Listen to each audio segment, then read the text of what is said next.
Hey, what's going on, guys? Welcome back to another monster video. So in today's video, I'm going to be reviewing the new bounty on exclusive monster at rank 5 level 150. I'm going to show you guys the best skills, the best room setup, and everything you need to know about this monster, and if you should actually purchase it. Is it worth investing in? You'll find out in today's video, so I hope you're all excited. If you are, make sure you drop a like, subscribe. Anyways, let's go and get started.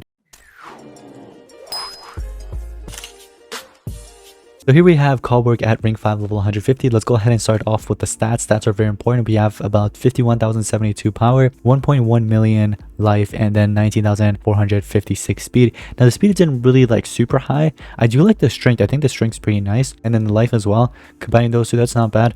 When it comes down to runes, what I would highly recommend doing is giving in at least 1 speed and 2 strength. You can also do 2 speed and 1 strength, or you can just run up what Bunky was actually running, the triple strength. Speaking of Bunky, huge thanks to her for letting me borrow her account to review the sponsor. She went ahead and purchased this at rank 5 and gave me permission to actually review the sponsor for you guys. So we have immune to stun, fugitive hater season 4, immune to blind, and cooldown immunity. Now the traits aren't really that good, honestly. Maybe the cooldown immunity could benefit you, but that's about it. But the fugitive hater season 4 is what's really good for this current bounty on. This is the best monster to use for the current bounty hunt to get you through all those leagues, especially League 8. So you want to go ahead and invest in it. For that, that's something you can do. Now let's go ahead and take a look at the skills, and then I'll let you guys know if this monster is actually like super worth the money or not. Let's see what we have here. So the skills that are already equipped: Arc Weld, which is a massive ton of damage to one enemy. This is not bad. Now the worst part is the 3-turn cooldown.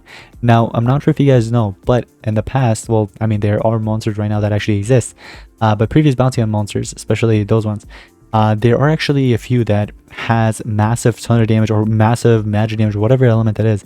They have those massive damaging skills, which is 0 cooldown. Some of them are even 0 stamina, which is pretty insane. Now comparing that to this, 48 stamina to 3-turn cooldown, it's not that good. You do have anti-bracing, which is a remove shield from all enemies, deals moderate dark damage to all enemies, and then applies triple damage for 1 turn. I would say that's definitely worth running. It is a 42 stamina cost with 2-turn cooldown. Now we also have a massive dark damage to one enemy, which is called Dark Alloy. That is 3-turn cooldown, 48 stamina, just like the other one. And then we have direct crit, which is basically a moderate dark damage to one enemy, applies double damage. So you have a double damage skill and you have a triple damage skill. Obviously you cannot stack those two. Actually you can probably, yeah, no, you can. If you were to use direct current first and then anti-bracing, then yes, you can kind of stack it up. But then that's the thing though, you use this, next turn you use this one. Actually you'll keep it for 1 turn, so next turn you can actually deal the damage with the triple damage and double damage together using one of your massive damage skills, because these two will be on cooldown. Maybe not this one, because this will go away, the 1-turn cooldown, so you can use one of these 3 skills. In terms of other skills, we have a shield block to an enemy, moderate ton of damage, and applies shock. I'd rather run the massive ton of damage, honestly, even though this one comes with shield breaker with shock. I like this one more. Removes shield from all enemies, applies shock. Definitely not, don't recommend running this at all. Don't run this. Obviously this one's self-explanatory, definitely not worth running. Moderate dark damage to all enemies. You do have this one, and I actually like this one more, even though this one's a spammable skill as long as you have the stamina. But honestly, in my personal opinion, I think these are the 4 best skills to run, outside of bounty hunt and inside of bounty hunt as well. Relic wise, we have double sword. Now double sword is pretty nice, but at the same time it can be bad because you can't really regenerate stamina. So when it comes down to regenerating stamina, the only sword that actually can regenerate your stamina would be the supreme sword. But the issue with that is that you need to be under control status effect in order for you to benefit from the stamina, which sucks.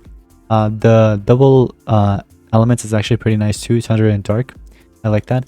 But besides all that, guys, relics and skills, taking a look at everything, it is not a must-have monster, but it is still a good monster.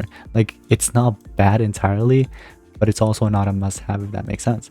Let's take it to PvP and let it take over. All right, let me see. We're gonna do we'll do a life with strength. Do I have a team speed? Yes, nice. Do you really need 2 lives? I'll do a team speed there. Actually, yeah, sure. Keep it. We'll go with, what's the monster's element? Isn't it thunder, right? Thunder and dark. There it is. Let's see the speed. 29 to 27. We don't have any team speed besides these, so that will benefit both monsters, which means Cannon is going to take in the turn anyways. Let's go ahead and start this up and see how this battle plays out. So both monsters should be over 30k speed. 33.9, 33.1. Cool. So you do want a monster to take in first turn to open a path for this monster, because unfortunately he can't do much without path being open for him. Now what I do like is this skill against Scat Cold, because I'm sure many players will be running Scat Cold on PvP. So something to kind of like note, I guess. That monster should die, and I think he's gonna, no he's not, especially with that talent now kicking in. Alright, so all that will NER. I'm gonna go ahead and do a double damage. And what's cool about the double damage now coming from in Ken 11 is that, oh wait, you can actually stack up the double damage with the triple damage, right? Because we already used the triple damage though, right? Oh no, he PR'd it, that's why. Dang it.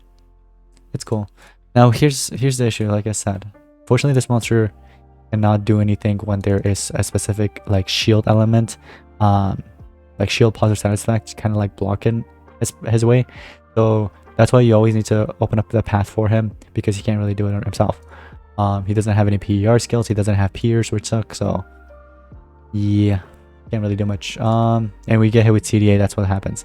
Although there are some 0 cooldown skills that you can actually run for him, but those four best skills are the best ones worth like to just run, I guess.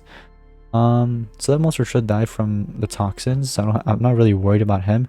You're dead. You're gonna come back though. Deal damage, and that's fine. Cool. And he should die in just a bit. Oh, he survived with 5k HP. Now the thing is, I can't even NER. Whoa, no way. I'm actually gonna lose this. I might actually lose this, guys. I'm not even kidding. Oh, thank God the bottom health tournament kicked in. Let's go. I would have actually died. Both my monsters would have died. You see that? I have repentance with the other torture there, the toxins. That would have definitely killed me. So if that talent didn't kick in, I would have definitely lost that battle. So huge thanks to bottom health armor. That's cool. We have Golden Mabel. All right, interesting name. Go ahead and get into this. So Cthulhu gets in the first turn, does whatever he does. That's completely fine, and we're gonna go ahead and open a path for him, because again, he can't really do much if you don't open a path for him. Now you can do the double damage, and then he uses his 100 damage skill, the massive 100 damage, but then I don't know if you'll be able to really eliminate him. What are you running? Electro Patrol. That's how you got your, is that how you got your turn evasion? Yeah, you did. So we'll do the AoE skill. That will take both of them down. I do like his damaging skills though. That's pretty nice. Like he actually does a pretty good amount of damage. Like he deals a good amount of damage, which is cool. Now, oh, this is gonna be fun if she doesn't PER this. If they don't PER or like deny me or something. Beautiful. Okay, look at this. You guys ready? Look at this. We have triple damage and a 50% damage boost, or 25%, sorry. And we'll do a double damage on top of that. So that's with the double sword plus all the damage boosts we can receive, except a 50% damage boost. That's the only thing we're missing. Let's see how much damage we can do. Unfortunately, we don't have our AoE skill, but it's okay. Why don't we use the massive ton of damage again against the water monster? Let's see how much damage we can actually deal. Boom. 10 million damage. Now keep in mind, normally you wouldn't be able to deal too much damage like that, because I had like almost every type of damage boost, plus my sword as well. So something to, I guess, keep in mind. So we'll go ahead and NER, you know, give some damage boost. Let's get rid of the main threat. I would say probably you, right? Cthulhu's also a main, like a threat as well, but we'll eliminate Cthulhu. The other one can NER and stuff. It's just super annoying, I feel like. But Cthulhu can only deny, so we just, if we don't let him deny, we're good. Dark against a legendary. I keep thinking that monster is dark element for some reason. Anyways, overall a pretty good attacker. It's just that it is not a must-have. So I would only recommend purchasing or investing in this monster if you're actually like taking this bounty hunt seriously and you want cells for a specific monster or whatever. But honestly, it's just gonna be $100 grab for a social point. You know what I mean? At that point. So I would say instead use that money to purchase next season's Legends Pass instead. This one's coming to an end, so that's why I didn't say this one, but next season's, obviously. Anyways guys, next video will be coming up very soon, and it will most likely be about a League 8 bounty hunt, so make sure you guys are subscribed to it. Well, actually maybe not, because Winky doesn't have any stamina, so I don't think she'll be okay with me spending them. She only has 2700 gems, so I feel bad, so I don't know. Unless she gives me permission, that's completely fine. But other than that, I don't know. Anyways, guys, let me know in the comments below what you guys think about this monster. Let me know your thoughts and opinions, and that's gonna be pretty much it. Thank you guys so much for watching. I'll see you in the next one. Peace out.